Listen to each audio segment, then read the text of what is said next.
Yeah, never give up, never quit. Those are the words uttered every day by a United States Army Staff Sergeant who was critically injured on his third tour of duty in Afghanistan by an IED while on patrol. Well, that explosion took portions of both his legs and both arms, but it didn't take away his will, his strength, and his ability to touch hundreds and thousands of lives, which is exactly what he's doing across the nation by sharing his story through film. Joining me now, Staff Sergeant Travis Mills. Thank you so much for being here. Thank you very much for having me. Good and morning. Director Jonathan Link. Thank you so much. Absolutely, and I got to say thank you for your service to this country and everything that you've done. Well, thank you very much. I'm so honored to be in your presence this morning. Tell me briefly, if you will, Travis, take me through your journey from the explosion up until now. Okay, so a little bit of backstory. I joined when I was 18. I went overseas for 15 months, came back, went for a year, came back, and I went for 2 months, supposed to be 7 or 8, but just happened to be 2. On April 10th, I was walking along, and I happened to zig when I should have zagged, and I hit a bomb, which ended up taking this arm and this leg instantly disintegrated. This was hanging on by a few pieces of thread, so they just taped it to my thigh. Yeah. And then this was still there. It mangled up right here really bad on my forearm area, and then these 2 fingers were messed up. I still have my wedding ring on. And I just hit the ground, radioed my LT, said, hey LT, I'm hit pretty bad. You're gonna need send some help over here. And I had severed artery, and my medics came running up, and within, I'd say within 20 seconds, he had him and my platoon sergeant, they all had tourniquets all over and fixed it and stopped it. Another medic came up, and they got me out of there, and I hopped on the helicopter with 2 of my soldiers who got hurt with me. We went to the hospital, and the doctors were touching me. I was telling them, leave me alone, knock it off. Seriously, quit. Let me get up and walk. And they just said, hey, you need to go to sleep, buddy. So they knocked me out, and last thing in my mind, you know, obviously was my daughter and my wife. But my daughter, I said, my baby girl, I'm never going to see her again. And they knocked me out. And then I woke up 4 days later on my 25th birthday in Germany. What got you through it? I mean, you mentioned your wife and your daughter, but I mean, Yep. how do you go from something like that? And I mean, you have an amazing personality and attitude about what you've been through. Well, thank you. I guess it's really just family and the support. I mean, the nation kind of picked up on it. I'm only one of 5. And Jenna Lee from Fox News, she really covered the story. With my wife was on, I think 2 days after I was in my accident, she was on the news talking about it, and everybody sent their love and support. I told people I wanted Oreos and to buy a pontoon boat, and no one sent a pontoon boat in the mail, which I'm grateful. I didn't have nowhere to park it, but I had so many Oreos sent to me. My wife just mentioned that, and pineapple juice. They brought. I don't know. Pineapple juice. I like pineapple juice. I haven't drank it in ages. You don't even know what? No, just it's just like I want. No, I wanted it at the time. Oh, okay. Guys, please have some pineapple juice. And I kept saying no. I was like, jerks. And give him his pineapple but juice. Then he deserves his pineapple juice. My wife mentioned that on the news. And this couple people that were stationed in Germany brought like cases of pineapple juice.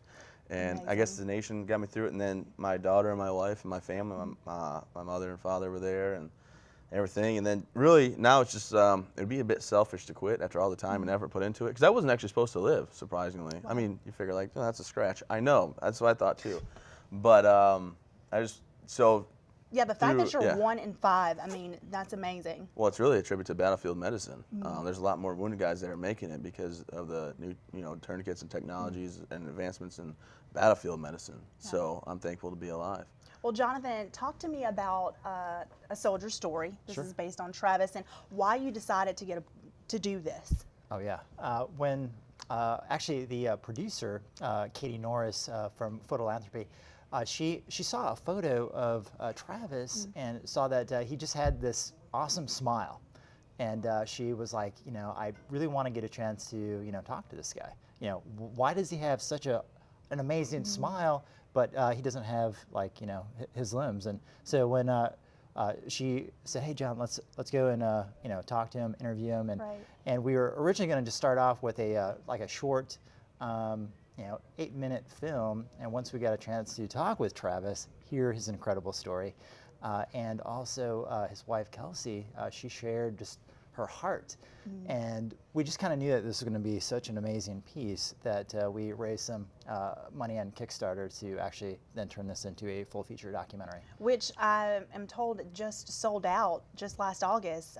Two theaters in Dallas, is that right? Yes. 2 theaters sold out to see this film. Right, and then it's been various other states and theaters. My hometown, it was their biggest showing of the whole entire year in the theater. Wow. So that was pretty neat. I'm from Michigan originally, but just, every day is my wife and I and my daughter going forward, and thankful for philanthropy. Obviously, Katie, your husband Reese, he's actually back at the room, like doing emails and stuff, because he's like the business part of everything, Gotcha. the laser. So he's still working behind the scenes. Yeah, he's watching, but he's working.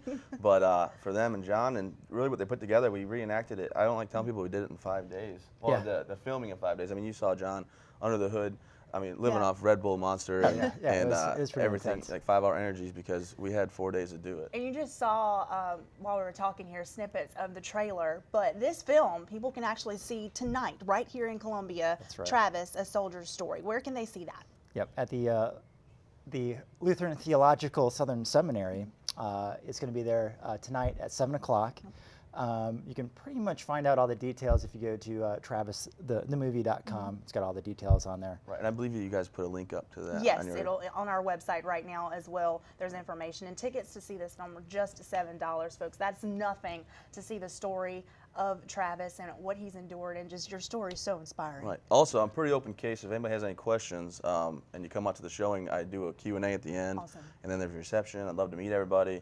There's a, it's like a red carpet kind of feel with a backdrop. We take a nice Jill, picture. Oh, yeah. fancy. Yeah. No, I mean, if you want to come out, it's a great experience. I'm completely open, and That's awesome. small town kid, and I never won a I'm a small town girl. 112 graduating class. I mean, I was a kicker, punter, fullback, and linebacker on the football team. You were everything. So very, very grateful for that, and I'm not too big for my britches. So if anyone wants to come out and see me, or meet the film crew, of course. This guy is a character, so you would love to come out and meet him because he is amazing. Got to talk Definitely. to you. Well, on his way. it's definitely been an honor to sit and chat with you this morning. Thank you so much for coming on again. Oh. Thank you for your service. Oh, thanks so much for having us here. Great town, and we really enjoyed it. And Yeah.